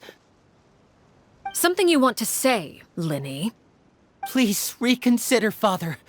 What Filial and the others did, does it really count as betrayal? We all come from broken families. From the very first day we joined the House of the Hearth, we wanted nothing more than to make it a real home. But the truth is, none of us know what a real home should look like. I'm not saying I have all the answers. All I know is this. Killing Filial and the others may uphold the rules, but doing so will only bring us further away from being a real family than we've ever been. So please, Father, please, reconsider. I agree with Linny. Father, please. Linny, you...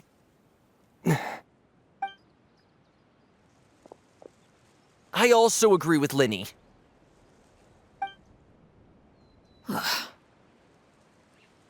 An order once given cannot be rescinded. However, given the extent of your determination, I suppose we shall have to go about this a different way. Draw your weapons and face me. Our weapons? Father, are you referring to a duel? Precisely. The rules of the house will not be altered. Traitors must be punished.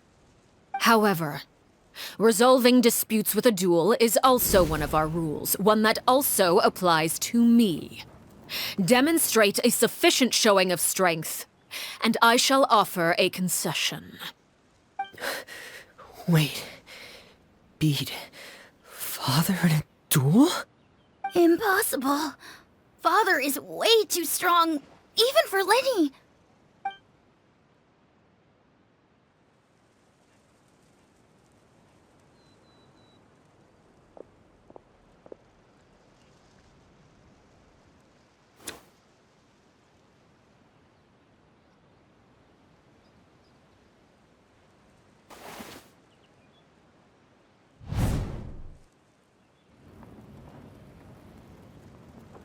Did you hear that, Traveler? Lenny and the others have to duel the knave. What should we do? Can they really win something like that? If they lose, those people from the house are really gonna be executed. Hey, are you listening?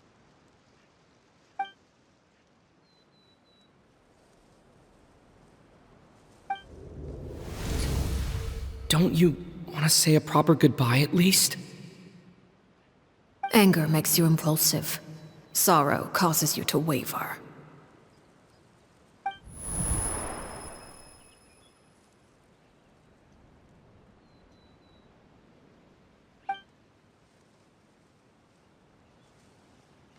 Oh, looking at that expression on her face, she seems really serious about this.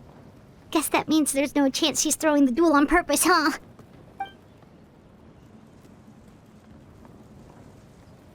When guests are around, families are often on their best behavior. And any disputes are less likely to escalate. When the time comes, make the choice that you deem most appropriate in the situation, and lend your help to the House of the Hearth. What's wrong, Traveler? Hey, where are you going? Traveler?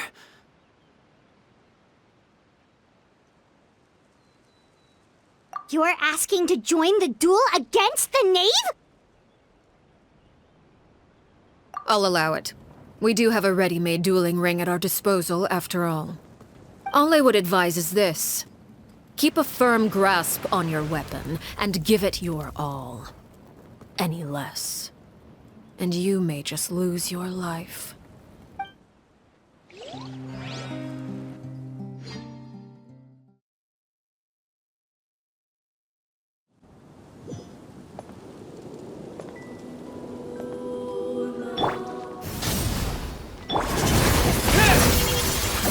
My turn now.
should know better than to crowd in one place.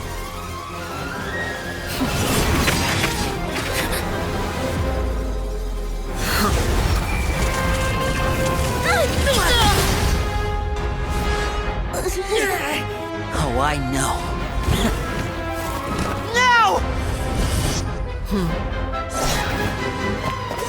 I'm sorry, Father!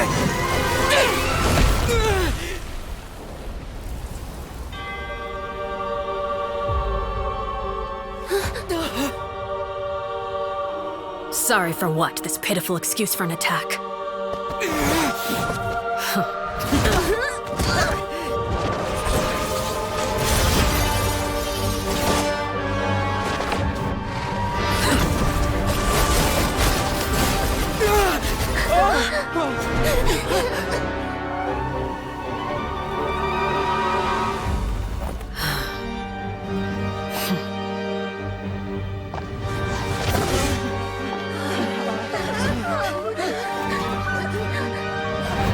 Father, no!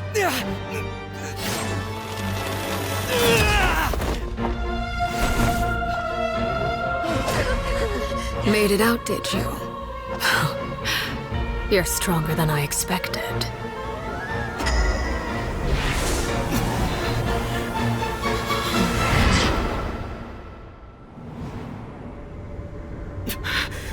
A crimson moon?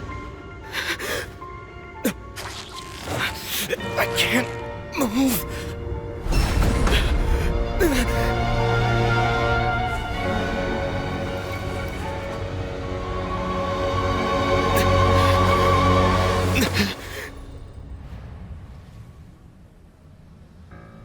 Still, not strong enough to beat me.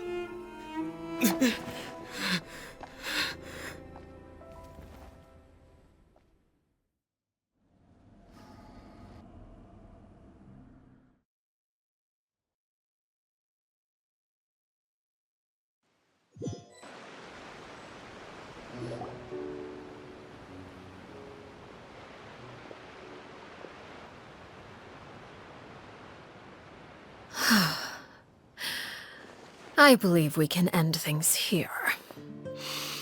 It's not often that we get to enjoy the company of guests, after all. We wouldn't want things to get too out of hand. Brother, are you all right? Lenny! Given that I am the victor of this duel, as agreed, the punishment stands. No! I never thought things would end like this. However, everyone involved in the duel demonstrated a remarkable level of strength and determination. In light of this, I'm prepared to change the method of execution. Elwar, the bottled flames I gave you for safekeeping. Do you still have them? Yes? I wasn't sure what they were for, but I've kept them super safe. I didn't lose a single one. Wonderful. Then, in just a moment, I'll have you administer them. Bottled flames? Indeed. They're the product of a secret experiment. Under certain special circumstances, flames can be extracted from my person and preserved. Once ingested, searing pain will spread across every inch of your body. No harm will come to you physically, but your memories will be burned away. If you can withstand the pain. When you awake, you'll have forgotten everything you know about the House of the Hearth, and will be expelled from the organization. In other words, administering this concoction will kill the version of you that grew up in the house, and give you a new identity.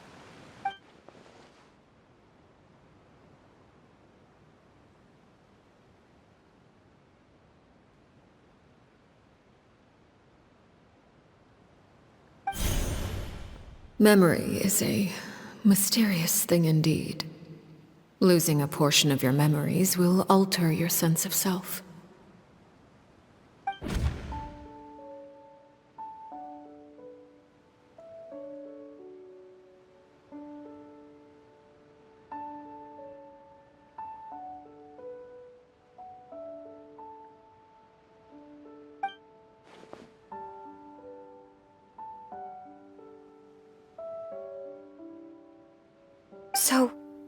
You're just letting us go, Father? You misunderstand.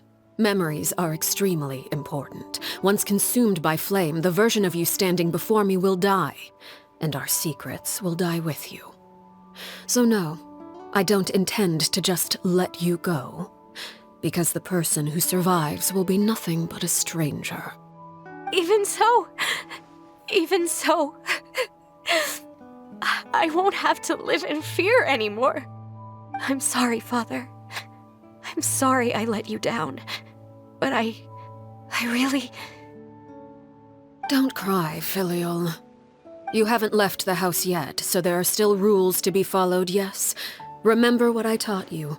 Anger makes you impulsive, sorrow causes you to waver. Don't let yourself be controlled by your emotions. Of course. I'll remember. Dry your tears, and go pursue the life you really want. Yes, Father. Chaplot, Foltz, Elwar, take them back to Poisson. And bring Linny and the others as well. I prepared 3 extra vials of bottled flames. As for whether to take them, the choice is yours. Goodbye, children. The next time we meet, I will no longer be your father. Thank you for all you've done for the house. I hope you have bright futures ahead of you.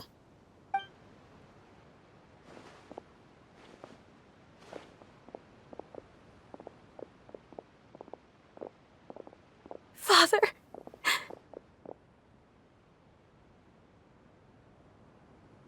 Let's go.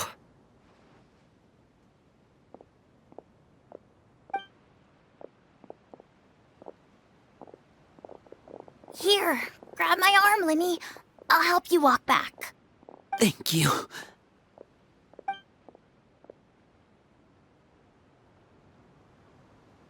Clairvy.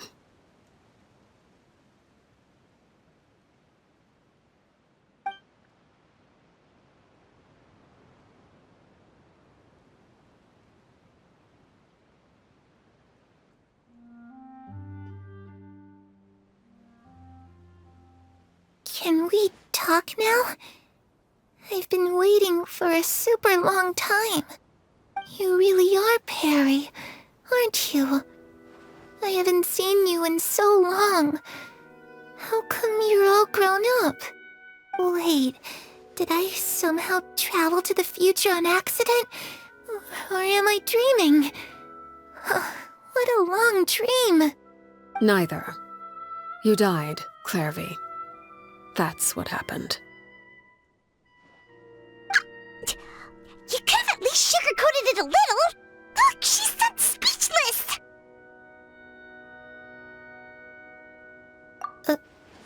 Oh. Okay then. Huh? That's it? You accepted it just like that? Yep. If that's what Perry says happened, then I believe her. Perry wouldn't lie to me. Plus, I don't really need to know why I'm like this. I'm more curious about what happens in the future. If you're a harbinger now, Perry, that means Mother is gone, isn't she? Can you tell me about it? I want to know what happened to her. And to me. You never stopped trying to defy fate. At first, no one believed you. You could only vent your frustrations to the moon. In fact, you often sought comfort in the night sky. You wanted to see the aurora, so one night we promised each other we would go to Snezhnaya to see it together. Later on, you tried to run away, but you were brought back each time. Mother spared your life, but it wasn't out of kindness. Instead, she decided to make an example of you by slowly torturing you over time. That way, the other children would know what happens to traitors. Still, you never gave up. Mother hoped that through ruthless duel after ruthless duel, she would be able to crown an ultimate victor among the children she raised. But you called on everyone to unite, to fight to a draw in order to reduce casualties. Your efforts may have only delayed the inevitable, but still. You gave them hope. You tried everything you could think of, but every attempt ended in failure. Still, you never turned your sword on Crucibina, and you never turned it on me. On that gloomy day, you told me, "For the last 16 years of my life, I've done everything I can to fight for freedom. But now, I realize that the only freedom I truly possess is the freedom to choose to die." I never imagined I would say something like that. I must have been feeling really worn down. But somehow, I still think I understand. According to Mother's plan, only one of us was going to make it until the end. And I always hoped that person would be you. If I could do it all over again, I still don't think I would make a different choice. Even when I first met you, I knew you'd be able to do what I couldn't. Is that so? Even now, I'm not sure I truly understand what kind of freedom you were trying to pursue. But as the head of the House of the Hearth, and as the children's father, I've tried to give them the most basic of freedoms. The freedom to choose their own fate. It's something I discussed with the Iudex of Fontaine. The children who want to leave the house will have their memories wiped clean of all secrets pertaining to the organization. In return, they will be allowed to live a normal life in Fontaine without being prosecuted for their past. Of course, I won't simply hand freedom to them on a silver platter. They have to fight for it and prove themselves worthy of it. Only freedom that is earned has true value. That's more than enough. That's exactly the kind of life I was fighting for. You know, Perry, I think you're a pretty amazing king, and a really great father, too. I'm really happy that you're the one who took over the house. I guess I do have one regret, though. I still haven't seen the outside world. Well, it just so happens that our dear guests over here have been to many nations and traveled to countless places. Perhaps they would be willing to tell you what the outside world is like. Really? Of course! We've traveled all over the place. We've got so many stories, we could probably talk your ears off for 3 days straight!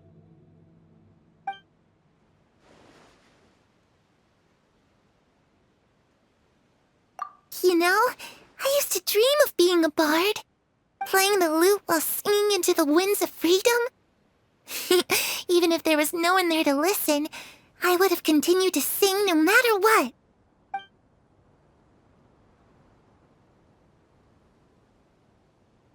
Ah, that's where Mora comes from. I never knew that before. If I had some Mora, I would buy 3 new dresses. One for me, one for Perry, and one for Mother. It's just too bad Perry doesn't like wearing dresses. And Mother, well, she probably wouldn't accept something like that either. I guess I'd just have to keep them all for me then. I could wear a different one every day.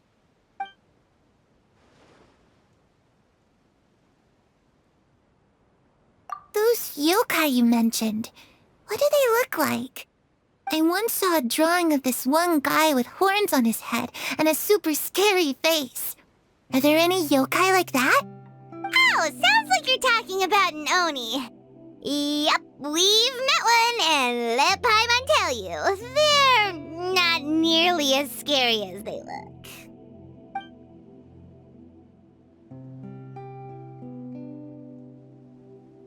I was always too afraid to skip Mother's fighting lessons. But at the academia, I bet you could do all sorts of secret things in class. Things that have nothing to do with studying. I'm just kidding. Being able to study whatever you want without having to fear for your life actually sounds pretty great.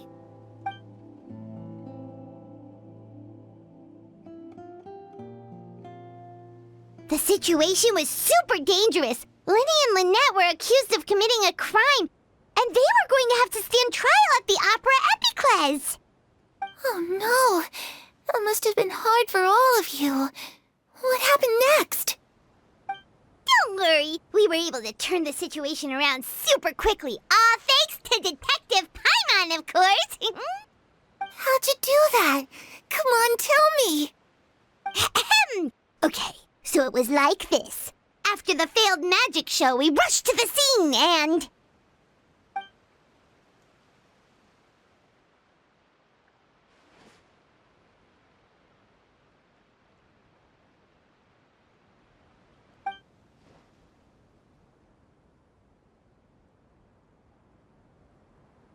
Shadows don't have the capacity to learn or grow. Any new information they encounter is quickly forgotten over time.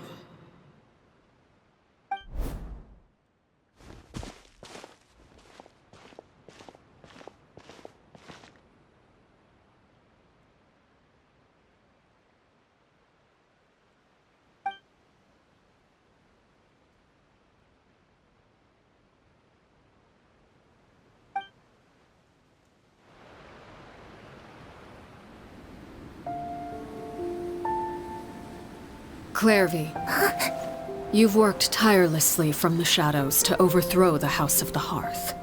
Now, by my authority as the Knave, I shall announce how this matter ends. You are hereby expelled from the House of the Hearth. You are no longer tied to this place, nor are you bound by its rules. You're saying that I can finally leave? I get to experience the outside world as well? Oh, I almost forgot. There's no getting older for me. Still, seeing who you grew up to be makes me really happy, Parallel.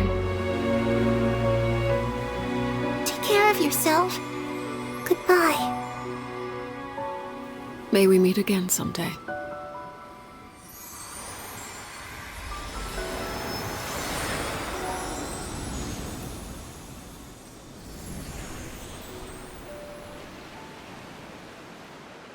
Clairvy. She left so soon. Paimon didn't even get to finish her story. I also have certain sentiments left unsaid. I wanted to tell her that the aurora I saw in Snezhnaya was just as beautiful as the ones in the pictures. But a shadow's memories reset at dawn. Had we delayed any longer, we wouldn't have had the time to say goodbye. Whatever regrets may linger, let them be lost to the coming of a new day. Father? It's Linny! Hey, Linny!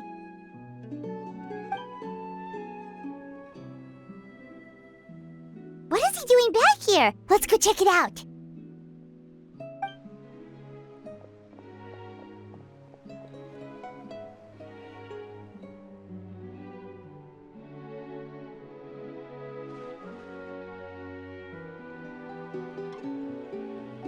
Father, the bottled flames have been administered. Filio and the others have left the house. And you? What have you decided? Thank you for giving us that choice, Father. But we never wanted to leave the house. It's the only home we've ever known. Lynette and Fremine feel the same way.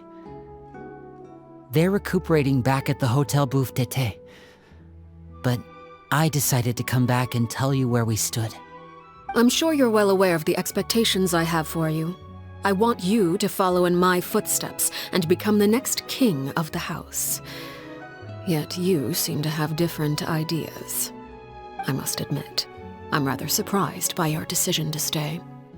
There's nothing wrong with choosing to live a quiet life. Leading this organization is a heavy responsibility, one not so easily carried by someone forced onto the throne. I just never understood what you saw in me. What made you believe I was deserving of that throne? You're brave, talented, and, most importantly, you cherish your family. You would do anything to protect them. even if it costs you your life.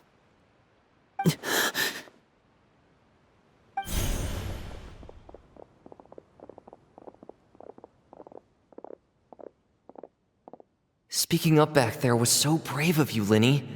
It's all thanks to you that we were able to convince Father to back down. You're a hero, Linny. Hero? Father is the real hero. Had Father gone all out during the duel, there's no way I would have walked away with my life. She must have had it all planned from the beginning, from the very moment she suggested a duel. I'm not deserving of that title. I'm not strong enough or smart enough. You're wrong. In my opinion, all you need to be deserving of the throne is conviction and the necessary strength to act on it. We may have different ideas of what it means to be a family, but you can hardly be said to lack conviction. What you truly lack is strength. For someone of your talent, though, that's something that will come with time. Even without that strength, you still chose to face me in a duel, even though the odds were stacked against you. That capacity to honor your convictions is what I truly see in you. Father. No one knows what the future holds, what tragedy or triumph may be in store. Being at the head of this organization requires the strength of will to face whatever comes. Caution will only hold you back.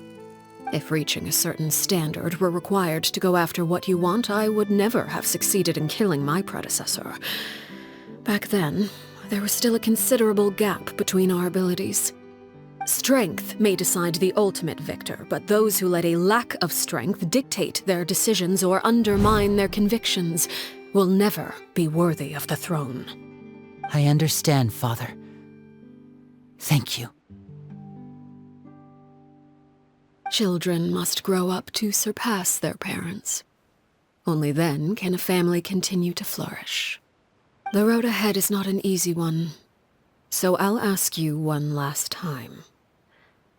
Are you certain you want to stay? You've done so much for me, Father, and that kindness must be repaid. Plus, with Project Stuja at hand, there are many dangers ahead, and I, for one, don't intend to back down. Protecting my family at all costs. That's my conviction.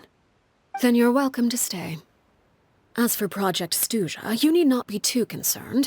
If those cowardly businessmen and heartless dignitaries try to take us down, I'm prepared to teach them a lesson. Having members who longed for the light was our organization's last weakness. With those members no longer among our ranks, the House of the Hearth is like a spider hiding in the shadows. We need only wait for our prey to come to us. At present, our imperative is to use their plan to our advantage. In doing so, a crimson moon shall rise amid the frigid blizzards of winter. No demonstration of loyalty shall go unrewarded, and no sacrifice shall be in vain. As for the two of you, whether we meet again as friend or foe, I'll remember the camaraderie we shared in this moment. No matter how arduous the journey ahead, I hope we both reach our desired destination.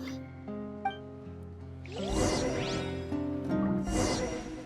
Linny say that Lynette and Fremine were recovering at the Hotel Bouffe d'été? Oh, Paimon wonders how they're doing. Maybe we should go check on them.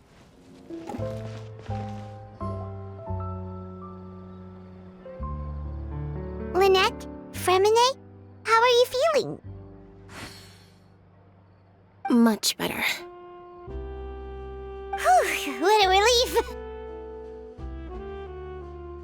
What about you? Are you feeling all right? I knew you'd come out unscathed. Us, on the other hand, well, we've been bedridden for 2 days. I couldn't even turn over. Oh, and I wanted to ask, is Claire V... gone? Linny and the other members have left Poisson and returned to the House of the Hearth. According to him, there haven't been any more sightings of a spirit roaming the house. I see. I'm glad. Father came to check up on us 2 days ago and told us about what happened with Crusabina and Clairvy. Actually, I've met Crusabina before.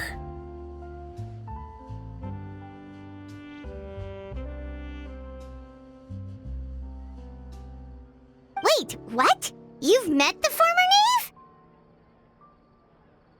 Crusabina died a year after Clairvy. It was during the year between their deaths that I joined the House of the Hearth. Crusabina had an extremely cruel and radical way of doing things. While she was alive, the atmosphere in the house was suffocating. When I joined, though, the experiment she valued so much had already come to an end, and all the people involved, dead and injured alike, were gone. Crusabina never talked about the past with us newcomers. A couple of months after I joined, Father killed Crusabina and burned all her files. With that, the names of all the people subjected to her experiments, Clairvy included, were lost to the flames, along with the painful memories they represented.